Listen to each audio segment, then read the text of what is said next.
আসসালামু আলাইকুম বন্ধুরা। জিন্দেগি এলো একটা জুয়া। ভালো থাকেন তাও মরতে হইব, খারাপ থাকলেও মরতে হইব। ভালো খাবার খাইলেও মরতে হবে, খারাপ খাবার খাইলেও মরতে হইব। সুস্থ হন অসুস্থ হন মরতে হবে। জীবিত থাকলেও টাকা, মরলেও টাকা খরচ। মরলে আরও বেশি খরচ। জীবিত থাকলে তো নিজের ইনকাম দিয়ে চলা যায়, এছাড়া উপায় নেই। অনেকজন অনেক কথা বলে, টাকা কার জন্য কামা? তুমি কার জন্য কামাইতেছ? আমি আমার জন্য কামাইতেছি, আমার ফ্যামিলির জন্য। তুমি কার জন্য কামাইতেছ? সবাই সবার ফ্যামিলির জন্য করে। কবরে যাইতে কেউ কিছু নেবে না, কাফন ছাড়া কেউ কিছু না। কাফনেরও জ্যাব নাই।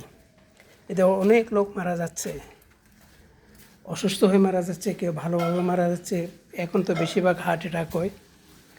তো কান্নাকাটি সবার ফ্যামিলিতে, কার ফ্যামিলিতে নাকি একে করে কান্নাকাটি করে লাভ কী? কাঁদতে হবে, হাসতে হবে, এগুলো তো দুনিয়ার একটা নিয়ম। আপন মানুষ চলে যায় তো কান্নাকাটি করবো না, কী করব? যাই হোক, সবাই ভালো থাকেন, সুস্থ থাকেন। আজকে আমাদের গ্রামে একজন লোক মারা গেছে, মীর কাশেম ভাই।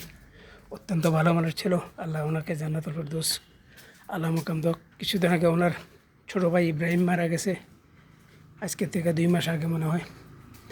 এখানে পাকিস্তানে মিয়াদন ভাই মারা গেছে, কৌয়ারা জারকেলের। ওনাকে পাঠাবার জন্য চেষ্টা চলতেছে।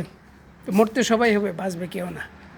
সবাই মরতে হবে, সবাই বাঁচবে, কেউ বাঁচবে না। অল্প কিছু জন্য আমরা দুনিয়াতে আসছি। বলে আমি তো মৌলবি না, একজন আমাকে বলছে এত টাকা কার জন্য কামাইতেছে, এই জন্য বলতেছে, আর কিছু না। সবাই জানেন সবাই মরতে হবে, সবাই কষ্ট হয়, যেভাবে হোক মরতে তো হবে। দুনিয়াতে যেহেতু আসছি মরতে হবে। আমার বাবা চলে গেছে, আমার মা চলে গেছে, আর আমরা কি?